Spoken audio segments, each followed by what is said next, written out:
Hello students, welcome back to my channel.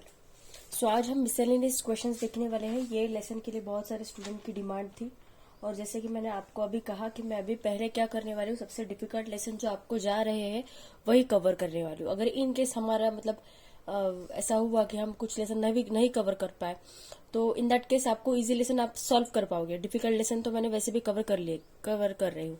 और एक बात है, मिसलेनियस क्वेश्चन के बाद मैं एरिया लेसन अपलोड करने वाली हूँ आपके मैथ्स का। बट मेरी आप सभी से रिक्वेस्ट है कि एरिया का जो मैं महाराष्ट्र स्टेट बोर्ड का जो लेसन अपलोड कर रही हूँ वो लेसन आप वीडियो देखो, मतलब उसके जो प्रैक्टिस सेट दिए हैं लेसन के, एरिया लेसन के, आप वो प्रैक्टिस सेट देखो, तब जाके आपको एनएमएमएस का एरिया लेसन समझ में आएगा। ओके, आप क्या कर रहे हो, आप मैथ्स का सिर्फ एनएमएमएस के लेसन से देख रहे हो, आप प्रैक्टिस सेट देख ही नहीं रहे हो, उससे आपके कंसेप्ट क्लियर नहीं होंगे। आपको प्रैक्टिस सेट भी देखने चाहिए। अगर आपके प्रैक्टिस सेट पक्के होंगे तभी जाके आपको एनएमएमएस का मैथ्स इजी लगेगा, क्योंकि वो आपका ही सिलेबस है। आपका जो प्रैक्टिस सेट है उसी के ऊपर क्वेश्चंस यहाँ पे दिए हैं।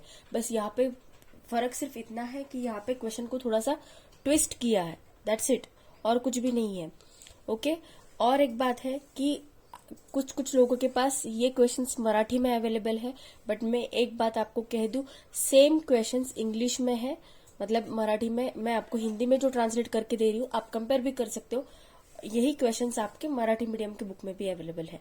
ओके, सो आपको चिंता करने की जरूरत नहीं है। जो मराठी मीडियम के स्टूडेंट्स हैं जिनको ऐसा लग रहा है कि ये क्वेश्चंस इंग्लिश में अपलोडेड है, इसका मैं हिंदी में ऑलरेडी आपको ट्रांसलेट करके बता रही हूँ, इसलिए आपको ये डिफिकल्ट नहीं जाएगा। ओके, तो क्या दिया है, the average of 3 numbers is 7। Okay, मतलब 3 नंबर है जिनका एवरेज क्या है, 7 है। अभी ये कंसेप्ट को आप 2 मिनट छोड़ दो। मान लो अगर आपको ऐसा दिया कि कोई एक्स, मतलब एक्स एक नंबर है, वाई एक नंबर है, जेड एक नंबर है, इन तीनों नंबर का एवरेज अगर आपको 20 दिया है, राइट, तो अगर ये 3 को मैं इधर मल्टीप्लाई लेके जाऊं तो x plus Y plus Z is equals to 20 into 3, मतलब क्या हो जाएगा वो 60। मतलब x plus Y plus Z is equals to क्या आ जाएगा 60। मतलब अगर ये 3 को अगर मैं इधर ट्रांसफर कर लूं तो मुझे क्या मिलेगा, यही 3 नंबर की सम मिलेगी, वो कितनी आएगी, 60 आएगी, राइट। अभी हमें ये क्वेश्चन को using this type of condition, ये कंडीशन लेके हमें इसको सॉल्व करना है। ओके, तो सबसे पहले मान लो 3 नंबर का एवरेज हमें दिया है, एवरेज ऑफ 3 नंबर्स कितना दिया है हमें, दिया है हमें 7। तो 3 नंबर दिया है, इसलिए क्या होगा, सम ऑफ 3 नंबर्स क्या हो जाएगा, सम ऑफ 3 नंबर्स। जैसे कि मैंने आपको समझाया, एवरेज ऑफ 3 नंबर्स इज 20 दिया है, तो सम ऑफ 3 नंबर क्या होगा, 3 इंटू 20। तो सिमिलरली यहाँ पे सम ऑफ 3 नंबर क्या हो जाएगा, 7 इंटू 3, मतलब क्या हो जाएगा 21, right. The average of first two क्या दिया है, देखो, average of first 2 number is 4, right, फर्स्ट 2 नंबर 4 दिया है। तो सिमिलरली सम ऑफ 2 नंबर्स क्या हो जाएगा, मतलब पहले 2 नंबर का सम क्या हो जाएगा, सम ऑफ 2 नंबर्स 4 इंटू 2, मतलब हो जाएगा वो 8, राइट। जैसे कि अभी 2 नंबर का एवरेज निकाला है, x plus Y upon 4 is equals to 8 दिया है, मतलब 2 नंबर का, sorry, x plus Y upon 2 आएगा, 2 दिया है इसलिए x plus Y upon 2 is equals to 8 आएगा। तो ये x plus Y is equals to क्या हो जाएगा, 8 इंटू 2 16 हो जाएगा, मतलब ये 2 नंबर का सम क्या आया है, 16। सिमिलरली यहाँ पे सम ऑफ 2 नंबर क्या आ जाएगा, 4 इंटू 2 8, क्योंकि एवरेज 4 दिया है इसलिए। तो अभी हमें क्या करना है, अगर हमें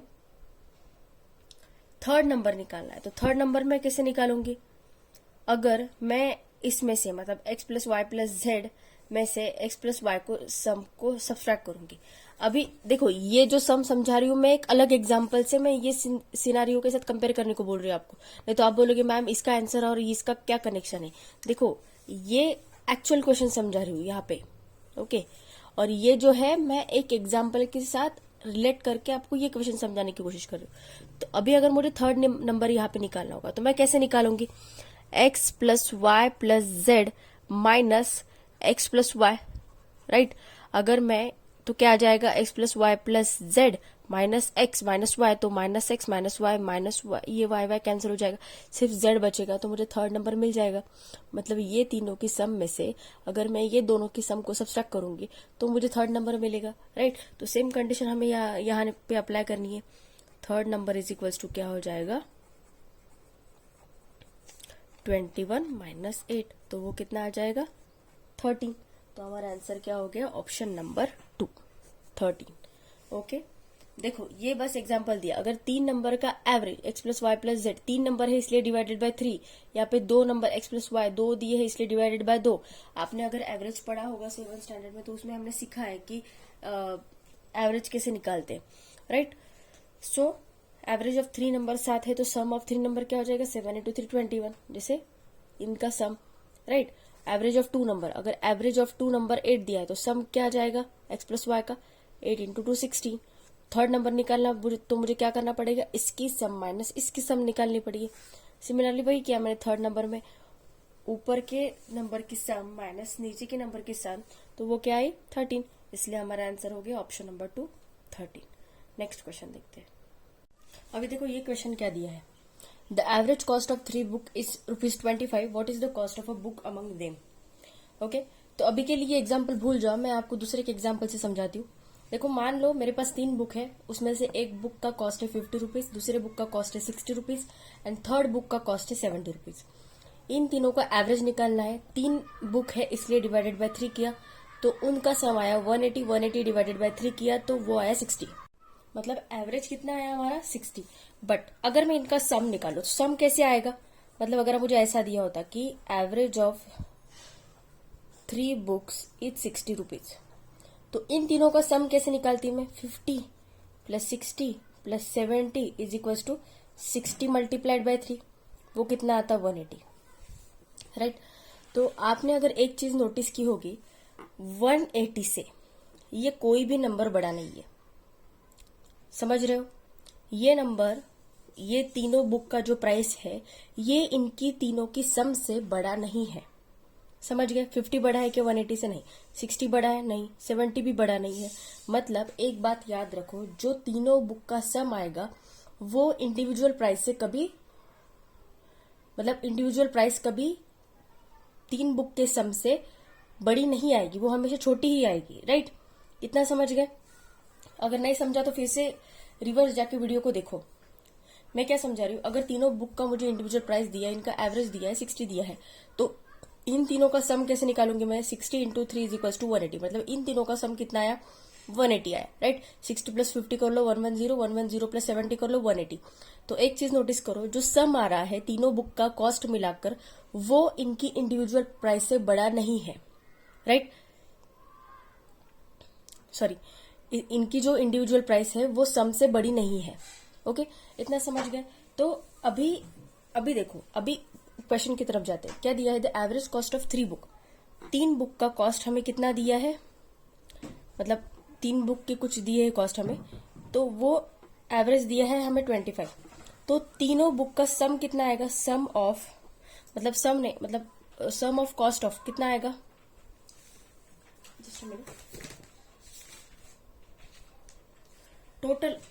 टोटल कॉस्ट कितना आएगा, सब में सॉरी, टोटल कॉस्ट कितना आएगा बुक का, टोटल कॉस्ट आएगा 3 इंटू 25। जैसे हमने एवरेज निकाला ना, मतलब तीनों बुक का हमें प्राइस निकालना था, तो यहाँ पे जैसे अभी तीनों बुक का एवरेज दिया है 25, तो तीनों बुक का टोटल कॉस्ट कितना आएगा, मतलब टोटल सम कितनी आएगी उनकी, 75 आएगी, राइट। तो अभी ऑप्शंस की तरफ जाओ। अभी हमें इंडिविजुअल प्राइस पूछिए, तो जैसे कि मैंने आपको समझाया कि इंडिविजुअल प्राइस ये सम से बड़ी नहीं होगी, तो ऑप्शन नंबर 2 देखो, 76 75 से बड़ा है इसलिए 76 कैंसिल हो गया, 77 भी 75 से बड़ा है इसलिए 77 भी कैंसिल हो गया। कांट बी डिटरमाइन ऑप्शन, मतलब वो उसको हम देख ही नहीं सकते। अभी 74 ये ऑप्शन हो सकता है, क्योंकि ये वाला जो 74 है ये इसकी टोटल सम से छोटा है। जैसे कि हमने देखा कि 50, 60 और 70 ये तीनों भी 180 से छोटे थे, तो हमें ये टोटल सम से देखना है कि कौन सा ऑप्शन छोटा है, तो वो कौन सा है, 74। इसलिए हमारा आंसर क्या आ गया, 74। Okay, option number 1। Next question देखते हैं। देखो ये जो क्वेश्चन है ना, यहाँ पे जो हमने क्वेश्चन किया था, the average of 3 numbers is 7 of which average of first 2 numbers is 4, find the third number. तो हमने क्या किया था, 3 नंबर के सम में से 2 नंबर का जो सम था उसको सब्ट्रैक्ट करके फिर हमें थर्ड नंबर मिला था। कैसे मिला था वो भी मैंने आपको समझा। सिमिलरली ये सम भी वही टाइप का है, बस यहाँ पे टीचर्स का और मेल टीचर्स का और फीमेल टीचर्स का हमें एज दिया है, बस इसके अलावा और कुछ डिफरेंस नहीं है। प्रोसीजर तो हमें सेम ही फॉलो करनी है। तो सबसे पहले देखो क्या दिया है given, the average age of 4 male teachers and 2 female teachers of school is 42 years. मतलब क्या, 4 male teacher, okay, 4 male teacher और 2 फीमेल टीचर, मतलब 4 आदमी और 2 औरत या फिर 2 लेडी, राइट। उनका एवरेज, उनका जो एवरेज है, मतलब इन दोनों का सम करके जो एवरेज आ रहा था वो कितना दिया है हमें, 42 years. The average age of 4 male teacher is 48। पहले जो दिया था हमें, ये जो 42 ईयर्स दिया था वो किस किस का मिला के था, मतलब 4 देखो पहला जो दिया था वो क्या था कि 4 मेल टीचर का और 2 फीमेल टीचर का मिला के 42 ईयर्स दिया था। बट अभी जो यहाँ पे दिया है, the average age of 4 male teachers is 48 years, मतलब 4 टीचर का मिला के जो एवरेज एज है वो कितना है, 48 ईयर्स। तो हमें क्या पूछा है, what is the average age of 2 female teacher, right. पहले इसमें हमें कंबाइन दिया था, 4 मेल टीचर और 2 फीमेल टीचर का मिला के 42 ईयर से। फिर हमें बाद में उन्होंने कंडीशन क्या दी, the average age of 4 male teacher. अभी सिर्फ 4 मेल टीचर का एवरेज दिया, मतलब 4 मेल टीचर कौन से, यही है वो, इनका एवरेज हमें दिया है अभी 48 ईयर्स। हमें पूछा किसका है कि 2 बची हुई जो फीमेल टीचर है उनका एवरेज पूछा है, ओके। तो मान लो सपोज जैसे कि क्वेश्चन में कंडीशन गिवन है, अभी ऐसा आपको थोड़ा सा एक एग्जांपल से समझाती हूँ।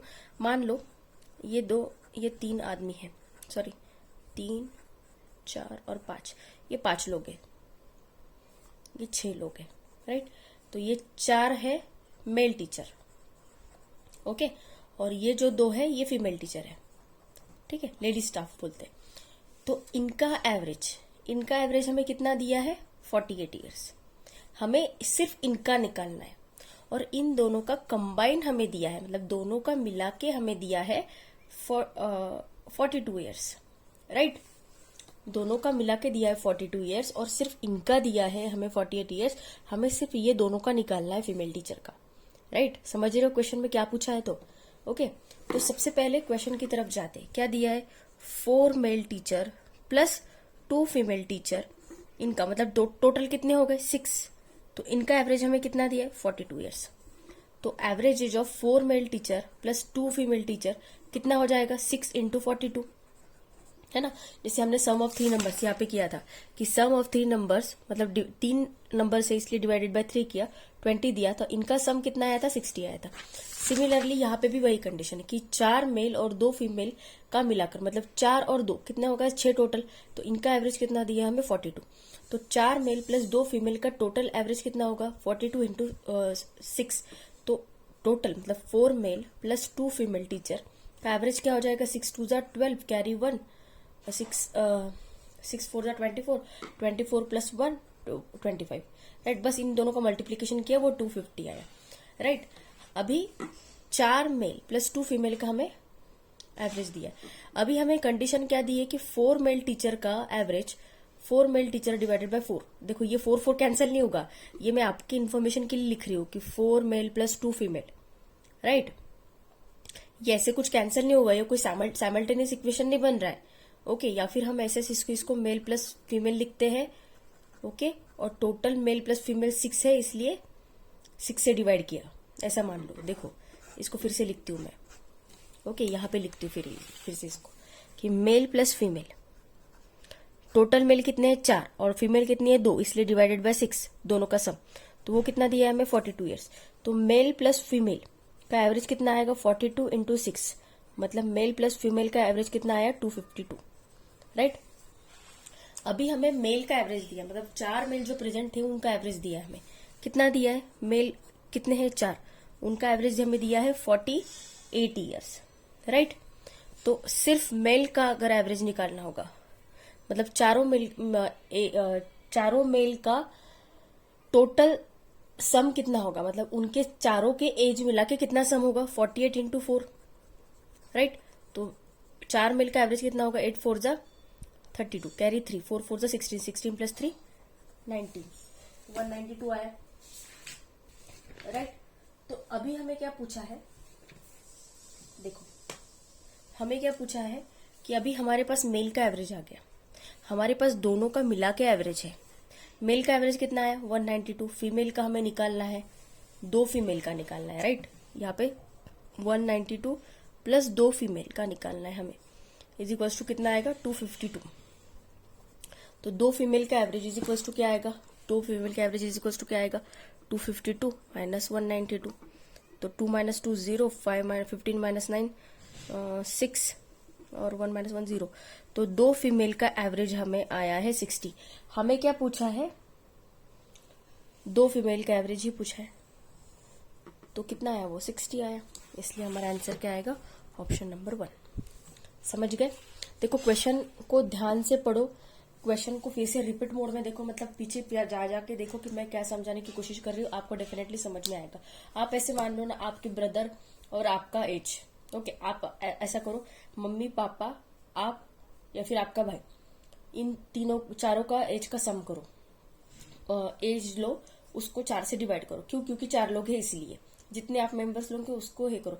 फिर क्या करो, मम्मी पापा का एज, एवरेज एज को ऐड करो, और फिर ये जो टोटल एज है इसमें से सब्सट्रैक्ट करो, आपको फिर ये क्वेश्चन समझ में आ जाएगा। ओके, ऐसे कोई टेंशन की बात नहीं है, वीडियो को फिर से पीछे लेके जाके देखो, आपको डेफिनेटली समझ में आ जाएगा। मैंने काफी आसान लैंग्वेज में आपको समझाने की कोशिश की है। ओके, नेक्स्ट क्वेश्चन देखते हैं। अभी देखो ये क्वेश्चन क्या दिया है, at the bottom of a well, मतलब एक कुआं है जिसमें विच इज 12 मीटर हाई, मतलब वो 12 मीटर तक का है। Okay, there is a snail. अब स्नेल को हिंदी में बोलते हैं घोंगा और मराठी में बोलते हैं इसको गोगलगाय। ओके, तो उसको क्या करना है, उसको क्लाइम करना है, मतलब उसको चढ़ना है, वो जो वेल है, वो जो कुआं है, मराठी में बोलते हैं उसको वीर, उसको वो चढ़ना है वहां पे। Okay, the snail climbs up the well 25 centimetre per hour. तो 1 घंटे में, अभी उसका स्पीड तो बहुत कम होता है, गोगलगाय धीरे धीरे धीरे धीरे चलती है, स्नेल धीरे धीरे चलती है, तो वो क्या करती है कि 1 घंटे में सिर्फ 25 सेंटीमीटर इतना ही चल पाती है, राइट। 1 घंटे में, इन द डे टाइम, राइट, मतलब दिन के टाइम में क्या करती है वो 25 सेंटीमीटर ही चल पाती है। And it climbs down 2 metres in the night time. तो वो क्या होता है, वो चढ़ते चढ़ते कभी कभी गिर जाती है, तो नाइट के टाइम पे क्या होता है, वो 2 मीटर तक नीचे गिर जाती है। Okay, how many days will the snail take to climb up the well. तो अगर वो स्नेल को 12 मीटर तक का कुआं, अगर मतलब उसको चढ़ना है, तो उसको कितने दिन लगेंगे, ऐसा हमें पूछा है क्वेश्चन में। समझ गए। I am repeating it again कि एक कुआं है, मान लो एक वेल है जो 12 मीटर ऊंची है, वेल सबने देखी होगी, राइट, कुआं सबने देखा होगा। तो उसके अंदर एक स्नेल है, घोघा मराठी में बोलते उसको गोगलगाय, तो उसको वो चढ़ना है। The snail climbs the well 25 centimetre per hour in the day time. तो जब दिन का टाइम होता है तब वो क्या करती है, सिर्फ 1 घंटे में, 1 घंटे में वो 25 सेंटीमीटर निकालती है। तो दिन पूरा होता है 12 घंटे का, तो 12 घंटे तक का हमें निकालना पड़ेगा कितना चढ़ी वो, राइट। तो 1 घंटे में वो 25 सेंटीमीटर चढ़ती है। बट क्या होता है, डे टाइम पे ये चढ़ पाती है, बट रात के टाइम क्या होता है, वो गिर जाती है। कितना गिर जाती है, 2 मीटर तक गिर जाती है नीचे। So how many days will take the snail to climb up the well. तो वो स्नेल को, वो कुआं, अगर 12 मीटर का कुआं अगर पूरा उसको पार करना है, उसको पूरा चढ़ना है, तो उसको कितने दिन लगेंगे, हमें ऐसा क्वेश्चन में पूछा है। क्वेश्चन अच्छे से समझ में आ गया। अभी हम सोल्यूशन देखते हैं। तो देखो, दिन का टाइम और रात का टाइम, इस क्वेश्चन को सॉल्व करते थे हमें क्या करना है, दिन के टाइम को, एक दिन में टोटल घंटे कितने होते हैं, 24 घंटे होते हैं, राइट। सो हमें दिन का टाइम 12 घंटे लेना है, मतलब हाफ हाफ इसमें करना है, दिन आधा होता है और रात आधी होती है, राइट। तो दिन के टाइम को हमें 12 घंटे लेना है और रात के टाइम को हमें 12 घंटे लेना है, मतलब 24 आवर्स को we are dividing it in 2 parts, 12 hours, 12 hours for day time and 12 hours for night time. Okay, मैं जो ये क्वेश्चन को समझा रही हूँ विथ फुल कॉन्सेंट्रेशन, इधर उधर मत देखो, विथ फुल कॉन्सेंट्रेशन समझने की कोशिश करो। तो अभी देखो, डे टाइम कितने घंटे का बोला मैंने, 12 घंटा, 12 आवर्स, राइट। और नाइट टाइम कितने का बोला, 12 आवर्स, हो गए ना 24 घंटे टोटल, राइट। तो अभी एक घंटे में वो कितना चढ़ पाती है, 25 सेंटीमीटर। तो दिन के घंटे कितने हैं, मतलब ये day time, right, day time एक घंटे में वो कितना चढ़ पाती है, 25 सेंटीमीटर। तो दिन में घंटे कितने होते हैं टोटल, 12 घंटे। तो 12 घंटे में वो कितना चढ़ चुकी होगी, 25 इंटू 12, राइट। जैसे हम बोलते हैं एक पेन का कॉस्ट 10 रुपए है, तो 10 पेन का कॉस्ट कितना होगा, 100, 10 इंटू 10 करते हैं हम। सिमिलरली अगर एक घंटे में वो 25 सेंटीमीटर चढ़ रही है, तो 12 आवर्स में वो कितना चढ़ेगी, 25 इंटू 12, तो कितना आ जाएगा, 12 5 जा 60, कैरी 6, 12 2 जा 24, 24 प्लस 6 30, तो 300 सेंटीमीटर वो चढ़ रही है, राइट। अभी ये तो आ गया 300 सेंटीमीटर में, हमें मीटर में पूछा है, राइट। तो आपको पता होगा 1 सेंटीमीटर इज इक्वल्स टू क्या होता है, 1 मीटर इज इक्वल्स टू क्या होता है, 100 सेंटीमीटर, राइट। तो 300 सेंटीमीटर इज इक्वल्स टू कितना होगा, 300 डिवाइडेड बाय 100, मतलब 3 मीटर हो जाएगा, राइट।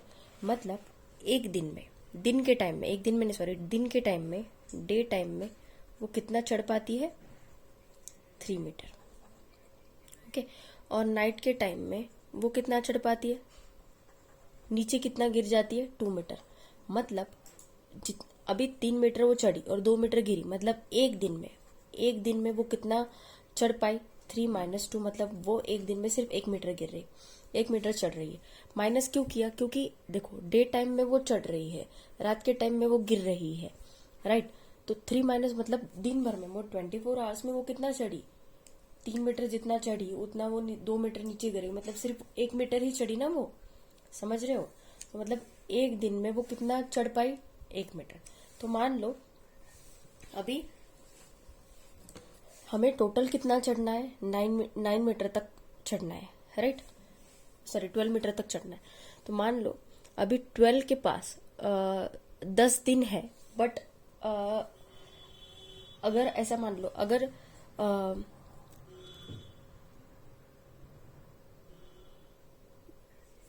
अभी अगर मुझे 9 दिन का निकालना है, 9 डेज में वो कितना चढ़ी, तो 9 इंटू 1 मतलब 9 मीटर चढ़ी वो, राइट। अब आप बोलोगे मैम आपने 10 डेज क्यों नहीं लिए, क्योंकि देखो 10 डेज अगर मैं लेती तो वो कितना चढ़ पाती, 10 मीटर तो चढ़ पाती, बट जो दूसरा दिन है सिर्फ 10 मीटर चढ़ पाई, बट जो 11वां दिन होगा, राइट, उसमें वो 3 मीटर फिर से डे के टाइम पे चढ़ जाएगी, मतलब वो कितना चढ़ेगी, 13 मीटर चढ़ेगी। बट क्वेश्चन में दिया क्या है, 12 मीटर का ही दिया है ना, इसलिए हम 10 डेज नहीं ले सकते, एग्जैक्ट 12 डेज भी नहीं ले सकते, राइट। 9 डेज मैंने ले लिया, अभी 9 डेज में वो 9 मीटर चढ़ी। अभी 10वां दिन जो आएगा, राइट, तो 10वां 10th डे पे क्या हो जाएगा, वो 10th डे का जो डे टाइम होगा, मतलब आधा दिन जो होगा, राइट, आधा दिन जो होगा उसमें वो कितना चढ़ेगी, वो 3 मीटर चढ़ेगी, क्योंकि डे टाइम में वो कितना चढ़ती है, 3 मीटर चढ़ती है, राइट। सो देखो मतलब क्या हुआ, 10th डे का हमें पूरा डे नहीं लेना पड़ा, आधा ही दिन लेना पड़ा, मतलब क्या हुआ, 9 डेज पूरे प्लस हाफ डे, राइट। अभी हाफ डे मतलब कितना हो जाएगा, देखो 9 प्लस हाफ को हम क्या लिख सकते, 0.5 भी लिख सकते, 1/2 को, राइट। 2 को अगर 1 को अगर 2 से डिवाइड किया तो 0.5 आएगा, मतलब टोटल उसको डेज कितने लगे, 9 प्लस 0.5 9.5। देखो 9.0 प्लस 0.5 कितना आएगा, 9.5। मतलब हमारा आंसर क्या हो जाएगा, ऑप्शन नंबर 3। मतलब उसको चढ़ने के लिए कितने दिन लगे, टोटल 9.5 डेज लगे। समझ रहे हो कैसा, देखो डे टाइम में वो 3 मीटर चढ़ती है, रात के टाइम पे वो 2 मीटर चढ़ती है, मतलब एक दिन में वो कितना चढ़ती है, 3 माइनस 2, एक दिन में वो सिर्फ 1 मीटर ही चढ़ पाती है। जैसे कि मैंने आपको बोला कि 9 डेज अगर मैं लूं, अभी जैसे 10 डेज का लिया तो 10 डेज में ज्यादा हो जाएगा, राइट। 10 डेज में वो कितना चढ़ेगी, 10 मीटर चढ़ेगी, बट बाद में का दिन आएगा ना, हमें 12 मीटर कवर करना है, तो दूसरे दिन के डे टाइम में वो 3 मीटर चढ़ती है, मतलब वो 13 मीटर हो जाएगा, वो ज्यादा हो जाएगा, इसलिए हम 10 डेज नहीं लिए, इसलिए हमने क्या लिए, 9 डेज लिए, राइट। तो 9 डेज में कितना चढ़ी वो, 9 मीटर चढ़ी। अभी 10th डे का जो डे टाइम होगा उसमें वो कितना चढ़ती है, 3 मीटर चढ़ती है, तो 9 + 3 12 मीटर, मतलब उसने जो उसकी हाइट है वो चढ़ ली, मतलब 12 मीटर उसको जो जाना था वो चली गई ऊपर, 12 मीटर वो चढ़ गए। अब नीचे आने का सवाल ही नहीं, बट उसको डेज कितना लगा, 9 डेज पूरे लगे और हाफ डे लगा, आधा दिन लगा, इसलिए 9 + 0.5 9.5 डेज। आप बोलोगे मैम 8 डेज क्यों नहीं लिए? देखो 8 डेज पहली बात तो है कि ऑप्शन में दिया ही नहीं है, इसलिए 8 डेज को तो कंसिडर नहीं करना। ऑप्शन के वाइज अगर मैं जाऊँ 12 डेज लूंगी तो 12 मीटर 12 डेज में चढ़ जाएंगे, ऐसा अगर हम ले, बट वो रात के टाइम पे गिर भी तो रही है ना, इसलिए हम वैसा नहीं ले सकते, इसलिए 9 डेज लिए और वैसा सॉल्व किया हमने। ओके, तो नेक्स्ट क्वेश्चन देखते हैं अभी। देखो 12 दिन में 12 मीटर इसलिए नहीं चढ़ पाई वो, क्योंकि 9वें दिन तक वो 9 मीटर ऑलरेडी चढ़ चुकी है, राइट। तो बाकी दूसरा दिन जो नेक्स्ट 10th डे आएगा तभी वो 3 मीटर वो कवर कर लेगी ना, मतलब 12 दिन को उसको वेट करने की जरूरत ही नहीं, क्योंकि वो 9 दिन में पहले ही 9 मीटर चढ़ चुकी है, राइट। इसीलिए मैंने कहा कि 9.5 डेज में वो 12 मीटर कवर कर लेगी। ओके, तो अभी ये नेक्स्ट क्वेश्चन देखो। I reached at the a place of 120 kilometre distance in 3 hours bye a car. मतलब कोई ए प्लेस है, मान लो कोई गांव का नाम है, ओके, तो उसको उन्होंने ए नाम दे दिया है। तो वहां पे कोई एक आदमी है जो 120 किलोमीटर डिस्टेंस उसने कितने टाइम में कवर किया? सिर्फ और सिर्फ 3 घंटे में कवर किया। While returning from A to original place, the speed of my car was 30 kilometre per hour. अब आप एक बताओ, अगर मैं यहां से यहां तक जा रही हूँ तो वो डिस्टेंस 120 किलोमीटर है, तो ऑब्वियसली रिटर्न आऊंगी मैं तब भी डिस्टेंस 120 किलोमीटर ही रहेगा। क्या डिस्टेंस चेंज हो जाएगा? नहीं ना, because I am using the same route, right. So जाते टाइम भी 120 किलोमीटर होगा और आते टाइम भी 120 किलोमीटर होगा। तो उन्होंने क्या बोला, जब वो मतलब ए प्लेस पे वो पहले चले गए और ए प्लेस से जब वो रिटर्न आ रहे थे अपनी घर की तरफ, तब उनकी कार का स्पीड कितना था? 30 किलोमीटर पर आवर। तो अब उन्होंने पूछा हमें what is the average speed of my car in the journey.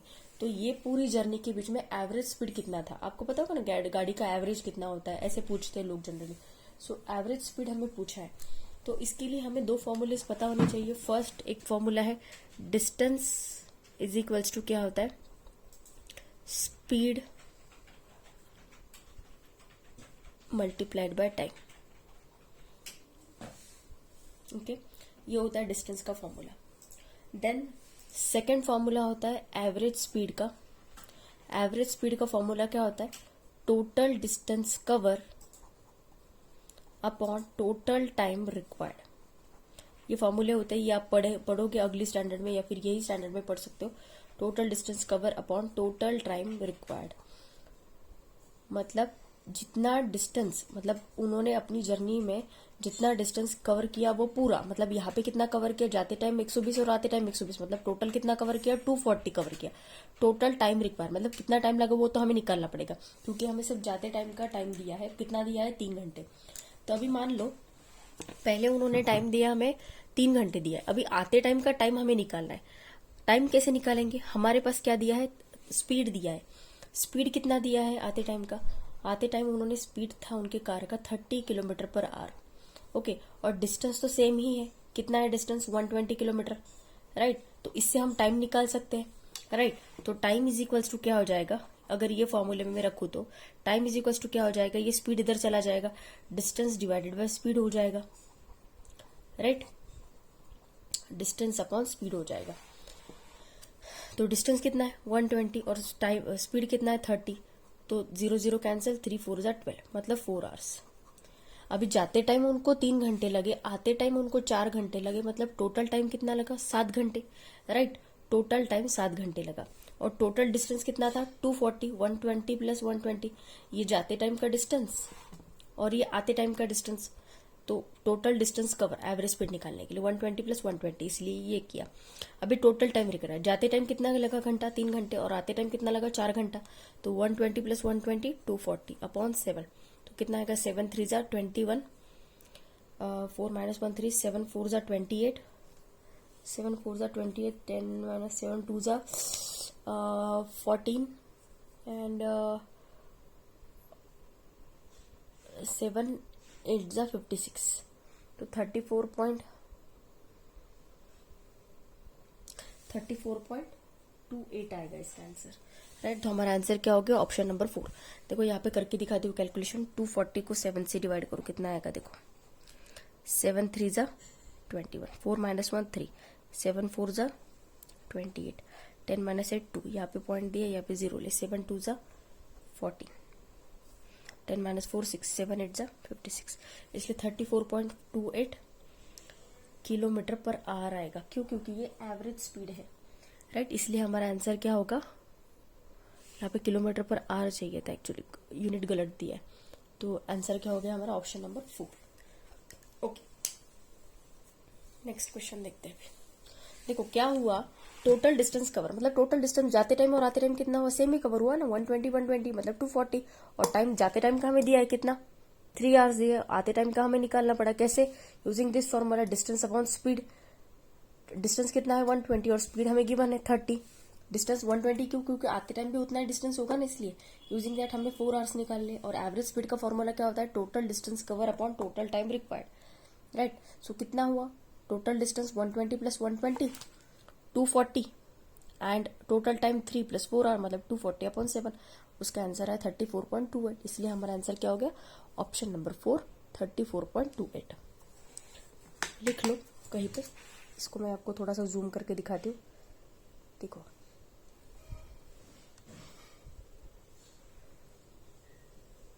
Okay, या फिर स्क्रीनशॉट ले लो, या फिर पॉज करके लिख सकते हो, आपके पास होना चाहिए, समझ में तो आ ही गया होगा क्वेश्चन। नेक्स्ट क्वेश्चन देखते हैं। देखो ये जो क्वेश्चन नंबर 6 दिया है, ये क्वेश्चन 5th चैप्टर का है। तो आज मैं ये क्वेश्चन और इसके साथ और एक क्वेश्चन है वो भी कवर करने वाली हूँ। बस मेरी आप सबसे एक रिक्वेस्ट है कि आप खुद से भी कुछ ट्राई करने की कोशिश करो, क्वेश्चन सॉल्व करने का। ओके, थोड़ा सा लॉजिकली सोचने की कोशिश करो, क्योंकि देखो एनएमएमएस के एग्जाम में क्या है, आपको एग्जैक्टली ऐसे कैसे क्वेश्चंस तो नहीं आने वाले कि मतलब सेम नंबर रहेंगे। यहाँ पे टाइगर्स की जगह पे आपको वो मंकी दे सकते, यहाँ पे पिकॉक की जगह पे आपको वो पैरट दे सकते, आपको कोई भी बर्ड या फिर कोई भी एनिमल दे सकते। बस आपको लॉजिकली सोचना है कि टाइगर को पैर कितने होते हैं और पिकॉक को पैर कितने होते हैं, आपको वो पता होना चाहिए, राइट। सो जब भी आप एनएमएमएस के क्वेश्चंस की प्रैक्टिस करो, एक बात याद रखो कि क्वेश्चंस बुक में से वैसे के वैसे एग्जैक्टली नहीं आने वाले हैं, पैटर्न सेम रहेगा, definitely they will follow the same pattern, but numbers change होने वाले हैं। आप ऐसे बोलोगे कि अर्थवर्ष की बुक के मैंने सारे क्वेश्चन अभी सॉल्व कर लिए और मैं एनएमएमएस एग्जाम के लिए प्रिपेयर हूं, तो ऐसा नहीं है। आपको पिछले साल के क्वेश्चन पेपर देखने हैं, उसके टाइप के सेम टाइप के क्वेश्चन सॉल्व करने हैं, तभी जाके आपकी ज्यादा से ज्यादा प्रैक्टिस होने वाली है क्वेश्चंस की। क्वेश्चंस के pattern same, I am repeating it again, question के पैटर्न सेम रहेंगे, बट क्वेश्चन के नंबर तो डेफिनेटली अलग ही रहेंगे। क्वेश्चन सेम टू सेम वैसे के वैसे नहीं आने वाले, इसलिए आपको मैं बार बार जो बोल रही हूँ कि प्रैक्टिस करो। प्रैक्टिस करना मतलब क्या एग्जैक्टली कि पिछले साल के क्वेश्चंस निकालो, इंटरनेट में से कुछ क्वेश्चंस ढूंढो और उसको सॉल्व करने की कोशिश करो। सबसे पहले तो आपकी प्रायोरिटी ये है कि पिछले साल के क्वेश्चंस निकालो, वो सॉल्व करो। आपके पास अगर बुक नहीं है तो प्लीज परचेज द बुक, उसमें कुछ मॉडल क्वेश्चन पेपर दिए हैं, उसमें कुछ प्रैक्टिस क्वेश्चंस दिए हैं, तो उसमें हमने अभी तक जितने लेसन सॉल्व किए हैं उसके क्वेश्चंस निकालो, एक बंच निकालो उसका, वो क्वेश्चन सॉल्व करने की प्रैक्टिस करो, तभी जाके आपका एनएमएमएस क्लियर होगा। एल्स आपका एनएमएमएस नहीं क्लियर होगा अगर आप सिर्फ ये क्वेश्चंस के ऊपर डिपेंडेंट हो तो, राइट। सो प्रैक्टिस मोर और क्वेश्चन को सॉल्व करने की कोशिश करो। अभी देखो ये क्वेश्चन में क्या दिया है, there are some tigers and some peacocks in a zoo, मतलब एक जू है जहाँ पे कुछ टाइगर है, मतलब कुछ और कुछ पिकॉक है। तो इंस्पेक्टर जो है वहां का, उसने क्या किया कि 15 मतलब उनके जो सिर है वो 15 है, हेड 15 है, एंड 50 लेग्स 50 उनके पैर है। तो हमें क्या पूछा है कि what is the number of tigers, तो टाइगर्स कितने हैं वहां पे हमें ये सोचना है। तो अगर आप ये क्वेश्चन को थोड़ा सा लॉजिकली सोचो तो एक बात आपके दिमाग में आएगी, तो हेड तो दोनों के सेम रहेगी, मतलब हेड टाइगर को भी एक रहेगा और पिकॉक को भी एक रहेगा। द डिफरेंस कहाँ पे होगा, उनके लेग्स के ऊपर। टाइगर को लेग कितने होंगे 4 और पिकॉक को लेग कितने होंगे 2, राइट। सो हमें अकॉर्डिंग टू दैट हमें क्वेश्चन को सॉल्व करना। यहाँ पे आपको टाइगर की जगह पे डॉग भी दे सकते हैं, यहाँ पे पिकॉक की जगह पे आपको कोई और एनिमल दे सकते हैं। तो हमें ये पता होना चाहिए कि उनको हेड कितने होते हैं और उनको लेग्स कितने होते हैं, राइट। इतना हमें पता अगर होगा, इतनी अगर इन्फॉर्मेशन हमारे पास होगी तो हम ये टाइप के क्वेश्चन को सॉल्व कर सकते हैं, राइट। तो अभी हमने क्या किया, देखो ये क्वेश्चन को हम साइमल्टेनियस इक्वेशन से सॉल्व करने की कोशिश करते हैं। साइमल्टेनियस इक्वेशन आपको नेक्स्ट ईयर है, बट मैं आपको थोड़ा सा कंसेप्ट समझा देती हूँ यहाँ पे। साइमल्टेनियस इक्वेशन में कैसा होता है, सपोज अगर x plus Y is equal to 10 दिया है और 2x minus Y is equals to अगर 5 दिया है, तो हम क्या करते हैं, वाई यहाँ पे y का कोएफिशिएंट 1 है और यहाँ पे भी y का कोएफिशिएंट 1 है, ये प्लस है और ये माइनस है, तो हम इसको कैंसिल कर देंगे। 2x प्लस एक्स हो जाएगा 3x, ये 10 प्लस 5 होगा 15, राइट। तो x की वैल्यू क्या आएगी, यहाँ पे 5 आएगी। कैसे, 15 डिवाइडेड बाय 3 किया तो 5 आया, राइट। अभी हमें क्या करना होता है कि x की वैल्यू ये इक्वेशन में रखनी होती है, मतलब x plus Y is equals to 10 अगर ऐसा दिया है तो x की वैल्यू ये इक्वेशन में रखो, और इस यूजिंग दिस हम y की वैल्यू फाइंड आउट कर सकते हैं। मतलब y इधर जाके क्या हो जाएगा, 10 माइनस 5 5, तो y की वैल्यू क्या आएगी, 5 आएगी। एक बात याद रखो, x और y दोनों को अगर हमने ये लेफ्ट हैंड साइड में रखा तो राइट हैंड साइड की वैल्यू यही आएगी, राइट। मतलब एग्जैक्टली मैच होना चाहिए, तभी हमारे x और y की वैल्यू करेक्ट है, ये समझने की कोशिश करो। ओके, अभी अगर ऐसा दिया है आपको सपोज कि x plus Y is equals to 10 and 3x plus 2y is equals to 15, ऐसा दिया है, तो सबसे पहले हमें क्या करना होता है कि इनके कोएफिशिएंट चेक करना होता है कि सेम है या नहीं। अगर सेम नहीं है तो हमें सेम करना पड़ेगा। सेम कैसे करेंगे, सपोज आपको सोचो किसी को भी आप कैंसिल कर सकते हो। आप एक तो x को कैंसिल करो, y की वैल्यू ले लो, फिर y की वैल्यू इक्वेशन में पुट करके x की वैल्यू फाइंड आउट करो, या फिर x की y को सेम करो, then find out the value of x, और वो x की वैल्यू इक्वेशन में पुट करके y की वैल्यू निकालो। देयर आर 2 मेथड्स, आप किसी को भी सेम कर सकते हो। अभी यहाँ पे या तो आप x का कोएफिशिएंट सेम करो या फिर y का कोएफिशिएंट सेम करो। तो मैं क्या करूंगी, यहाँ पे अभी y का कोएफिशिएंट सेम कर दो। कोएफिशिएंट अगर मुझे यहाँ पे सेम करना है तो मुझे ये जो पहला इक्वेशन है इसको 2 से मल्टीप्लाई करना पड़ेगा, राइट। तो ये क्या हो जाएगा, 2 into X 2x plus 2 into Y 2y plus 10 into 2 20। ये इक्वेशन नया मिल गया मुझे, राइट। तो यहाँ पे ये दूसरा इक्वेशन वैसे का वैसे रहेगा, 3x प्लस 2y प्लस 15।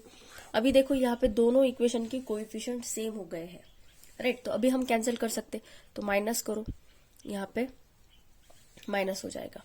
आप बोलोगे मैम यहाँ पे तो कुछ दिया नहीं, तो फिर आपने कैंसिल कैसे किया। देखो यहाँ पे इक्वेशन में प्लस था, ये प्लस और माइनस दोनों थे, अपोजिट साइन थे, इसलिए हमने इसको कैंसिल किया। बट यहाँ पे दोनों के साइन सेम थे, इसलिए हमें क्या करना पड़ा, सब्सट्रैक्ट करना पड़ा। सब्सट्रैक्ट किया तो क्या, ये नीचे के सबके साइन चेंज हो जाएंगे, मतलब ये प्लस हो जाएगा और ये माइनस हो जाएगा। तो माइनस 3x प्लस 2x क्या आ जाएगा, माइनस x। ये plus 2y minus 2y cancel हो जाएगा, यहाँ पे ये भी माइनस हो जाएगा। तो 20 माइनस 15 क्या आ जाएगा, 5। तो minus x is equals to 5 है, तो मल्टीप्लाई बोथ साइड बाय -1, तो x इज इक्वल्स टू क्या आ जाएगा, -5। अगर -1 से मैं दोनों को मल्टीप्लाई करूं तो माइनस इंटू माइनस प्लस, और 5 इंटू -1 -5। इतना समझे। अभी हमें क्या करना पड़ेगा, x की ये जो -5 वैल्यू आई है, हमें ये इक्वेशन में पुट करनी पड़ेगी। कोई भी इक्वेशन में पुट करो, तो x plus Y is equals to 10 ऐसा इक्वेशन है हमारे पास। तो x की वैल्यू मैंने -5 plus Y is equals to 10, तो y इज इक्वल्स टू क्या हो जाएगा, 10 प्लस 5 15 हो जाएगा, राइट। तो y की वैल्यू हमें क्या मिल गई, 15 मिल गई। अगर आप वैल्यू ये इक्वेशन में पुट करो, -5 प्लस 10 कितना आएगा, -5 प्लस 15 कितना आएगा, +10। तो ये LHS और RHS सेम हो गए। LHS मतलब लेफ्ट हैंड साइड, RHS मतलब राइट हैंड साइड। तो ये दोनों साइड इक्वल आएगी जब हम ये वैल्यू पुट करेंगे इक्वेशन में तब। तो ये साइमल्टेनियस इक्वेशन का कंसेप्ट है, ये आप नेक्स्ट स्टैंडर्ड में पढ़ोगे। तो मैंने बस आपको एक थोड़ा सा ओवरऑल आइडिया दे दिया कि कैसे करना है। तो अभी क्वेश्चन की तरफ आते हैं। There are some tigers and some peacocks in a zoo, ऐसा दिया है। तो हमने क्या मान लिया, let the number of tigers, मतलब टाइगर्स को हमने मान लिया x। Tigers, number of tigers क्या हो जाएंगे, x हो जाएंगे, और नंबर ऑफ पिकॉक को हमने क्या मान लिया, y मान लिया, राइट। तो अभी पहला इक्वेशन कैसे आएगा, देखो क्या दिया है कि there are some tigers and some peacock in a zoo, the inspector counted 15 head मतलब सिर काउंट किए, कितने आए। तो देखो टाइगर का सिर एक ही होगा, पिकॉक का सिर भी एक ही होगा, इज इक्वल्स टू 15। क्यों, क्योंकि टाइगर का हेड और पिकॉक का हेड दोनों का सम मिला के हमें कितना दिया, 15। कि उसने सबको काउंट किया, मतलब पिकॉक को भी काउंट किया और टाइगर को भी काउंट किया, तो उसको कितने सिर मिले, कितने हेड मिले, यहाँ पे 15।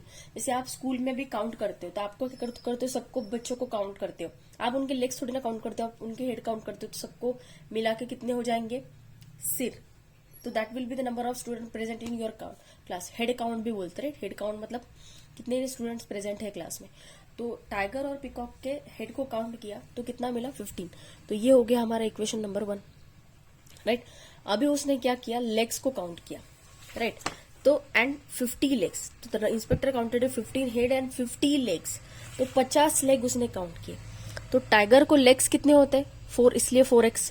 4 के साथ x क्यों लिया? क्योंकि नंबर ऑफ टाइगर x है, इसलिए। अभी नंबर ऑफ पीकॉक, पीकॉक को लेग्स कितने होते हैं? 2, इसलिए 2y इज इक्वल्स टू क्या आएगा? टोटल लेग्स उसने कितने काउंट किए? 50, इसलिए 50 आया। तो ये हो गया हमारा इक्वेशन नंबर 2, राइट। तो जैसे कि मैंने आपको बोला कि आपको दोनों के कोएफिशिएंट सेम करने होते हैं। यहाँ पे कोएफिशिएंट सेम है क्या कैंसिल करने के लिए? नहीं, तो हमें कोएफिशिएंट सेम करने पड़ेंगे। तो ये 2y है, तो हमें y का कोएफिशिएंट 2 करना चाहिए। आप x का भी कोएफिशिएंट कर सकते हो, फिर आपको क्या करना पड़ेगा? 4 से ये पूरे इक्वेशन को मल्टीप्लाई करना पड़ेगा। पहले हम y का कोएफिशिएंट कर रहे हैं, इसलिए 2 से मैं पूरे इक्वेशन को मल्टीप्लाई करूंगी, क्योंकि मुझे नंबर ऑफ टाइगर्स पूछे, इसलिए मैं y को इक्वल करके x की वैल्यू निकाल रही हूँ, राइट। तो 2 है, तो यहाँ पे भी 2 करना पड़ेगा। तो मुझे क्या करना पड़ेगा? इक्वेशन जो 1 है, x plus Y is equal to 15, इसको 2 से मल्टीप्लाई करना पड़ेगा, राइट। तो ये क्या हो जाएगा? 2 into X, 2x plus 2 into Y, 2y is equal to 2 into 15, 30। ये हो जाएगा इक्वेशन नंबर 3। और ये इक्वेशन वैसा का वैसा 2 वाला 4x plus 2y is equal to 50, right. अभी सब्सट्रैक्ट करो, क्योंकि ये प्लस है तो हमें एक माइनस चाहिए। सब्सट्रैक्ट करो तो ये माइनस माइनस हो जाएगा। 4x minus 4x plus 2x minus 2x plus y minus y cancel हो जाएगा। यहाँ पे माइनस हो गया, ये नीचे के सबके साथ निगेटिव हो गए। माइनस 50 माइनस 30 क्या आएगा? Minus 20, right.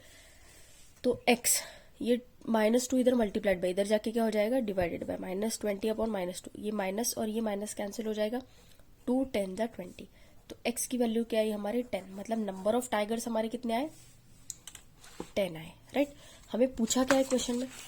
Find the number of tigers ही पूछा है, तो हमारा आंसर क्या आएगा? Option number 4, okay. देखो ये साइमल्टेनियस इक्वेशन आप नेक्स्ट स्टैंडर्ड में पढ़ोगे, बट मैंने आपको इक्वेशन एक दो क्वेश्चन से समझाया है कि हमें कैसा करना होता है। देखो बेसिकली हमें कोएफिशिएंट सेम करने होते हैं, और तभी हम जाके कैंसिल कर सकते हैं, ओके।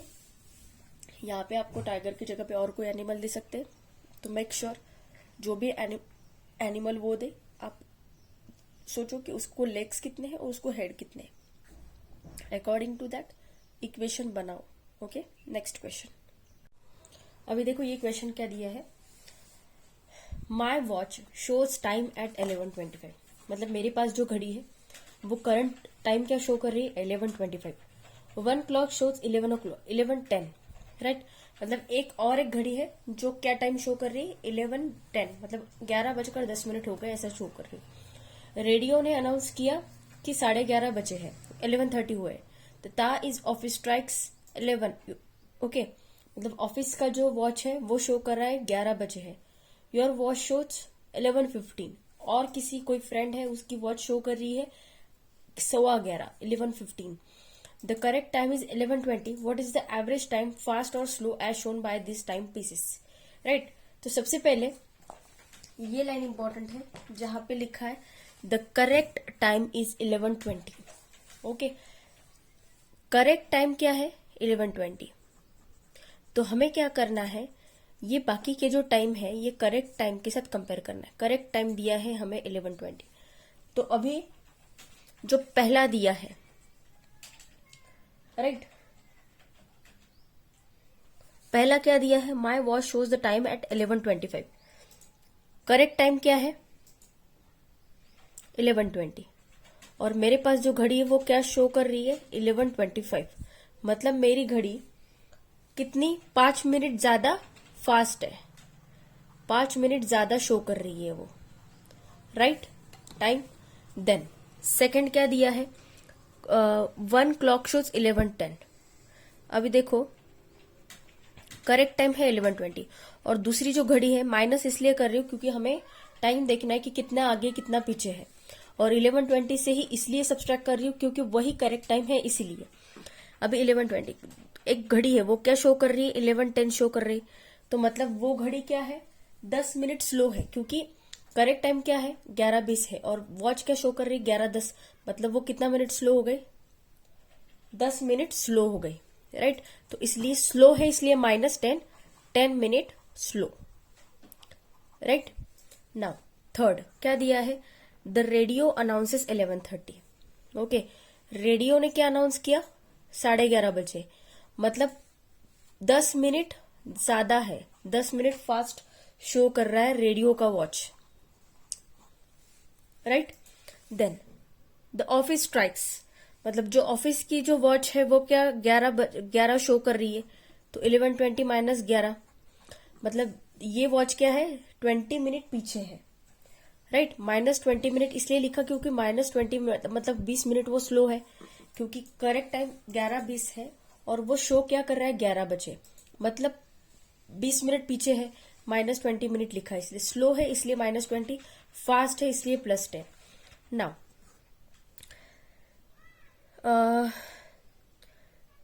लास्ट क्या दिया है, your watch is showing 11:15, right, मतलब फिर से 5 मिनट स्लो है, मतलब किसी और के पास जो घड़ी है आपकी फ्रेंड की वो 11:15 शो कर रही है, करेक्ट टाइम 11:20 है, तो मतलब वो कितने मिनट स्लो है 5 मिनट स्लो है, इसलिए -5 मिनट। तो अभी हमें क्या पूछा है, इनका एवरेज पूछा है, तो therefore average is equals to क्या होगा, ये सब कितना फास्ट है कितना स्लो है ये सबको ऐड करो, साइन के साथ लो, राइट। क्या आएगा +5 -10 +10 -20 -5, राइट, डिवाइडेड बाय 5 क्यों, क्योंकि 5 है, 1 2 3 4 5, एवरेज निकालते टाइम जितना काउंट दिया उसको हम उसी से डिवाइड करते हैं। तो अभी देखो +5 -10 क्या आएगा -5, -5 +10 क्या आएगा +5, +5 -20 क्या आएगा -15, -15 -5 क्या आएगा -20, राइट। देखो +5 -10 क्या आएगा -5, ये बाकी का वैसे रख रही हूँ, +10 -20 -5 अपॉन 5, ओके। अभी जस्ट अ मिनट, देखो मैं आपको करके बताती हूँ, +5 -10 क्या होगा, साइन अपोजिट हो तो सब्सट्रैक्शन ही होगा, बट साइन बड़े का लगेगा, -5 आएगा यहाँ पे। अभी -5 +10 क्या दिया है -5 +10, साइन अपोजिट है तो सब्सट्रैक्शन ही होगा, 10 - 5 +5 आ जाएगा। अभी +5 -20 +5 -20, तो साइन अपोजिट है तो सब्सट्रैक्शन होगा, 20 - 5 15, बट साइन बड़े का लगेगा तो -15, -15 -5 क्या आएगा -15 - 5 क्या आएगा -20, मतलब यहाँ पे क्या आएगा -20 अपॉन 5, ये इसको छोड़ दो अभी के लिए, यहां से लेकर तो सीधा इक्वल टू यहाँ पे ही -20 अपॉन 5, राइट। तो 5 4 × 20, बट ये -4 आएगा, ये माइनस क्या इंडिकेट करता है कि 4 मिनट वॉच क्या है स्लो है, इसलिए हमारा आंसर क्या आएगा ऑप्शन नंबर 3, ओके। देखो एक करेक्ट टाइम हमें दिया है, हमें बाकी के टाइम दिए हैं, उसमें से कुछ टाइम जो है वो आगे है, कुछ इसमें घड़ी पीछे है, कुछ 5 मिनट आगे है, कुछ 5 मिनट पीछे है, कोई 10 मिनट आगे, कोई 10 मिनट पीछे, कहीं कहीं पे 20 मिनट पीछे है वॉच। तो हमें क्या करना है, एवरेज पूछा है, एवरेज पूछे इसलिए हमने क्या किया, इनको साइन के साथ ही लिए, क्योंकि ये फास्ट लो हमें वो हिसाब से एवरेज निकालना पड़ेगा। तो +5 -10 आएगा -5 -5 +10 आएगा +5 +5 -20 आएगा -15 -15 -5 आएगा -20, तो -20 अपॉन 5 क्या है तो -4 आया। आपको बेसिक पता होना चाहिए साइन के साथ एडिशन सब्सट्रैक्शन कैसे करते हैं, तो आपने बचपन में सिखा ही है, राइट। तो आज के लिए बस इतना ही है। अगर वीडियो अच्छा लगा होगा तो वीडियो को लाइक कीजिए, अपने फ्रेंड्स के साथ वीडियो को ज्यादा से ज्यादा शेयर कीजिए और मेरे चैनल को सब्सक्राइब करना मत भूलिए। Thank you so much.